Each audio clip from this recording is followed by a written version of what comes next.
এই তোদের মধ্যে কে কে বউকে ভয় পাস? যারা যারা বউকে ভয় পাস তারা সাইডে বার হয়ে যা। আর যে মরদ বউকে ভয় করে না সেখানে খাড়া।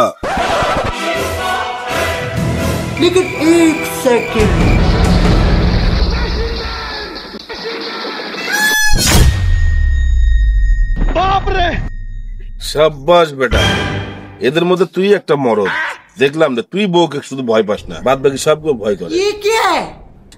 অত কিছু জানি না তো মন্ডল। আমার বউ কইছে যেখানে আছিস ওখানে থাকবি, বেশি দাবি বেড়াবি, চুপচাপ এক জায়গায় খাড়াই থাকি। ওই জন্য আমি চুপচাপ আছি। বেশি সত্যি বেড়ালে কখন কি হবে না হবে, হুক করে বাড়ি জায়গায় বিচার চালিয়ে গেলে অশান্তি হবে। বইয়ের সাথে কি অশান্তি করে যাবে? বেটা আমি তো মনে করেছিলাম তুই মনে অরিজিনাল মরদ, এখন তো দেখছি তুই বইয়ের ভাড়ুয়ারে। তোর থেকে তো মনে হয় আমার রিয়াজ চ্যাংড়া ভালো আছে। এতই বইকে ভয় করিস? কি করছে কো? বইয়ের সাথে অশান্তি করে লাভ আছে?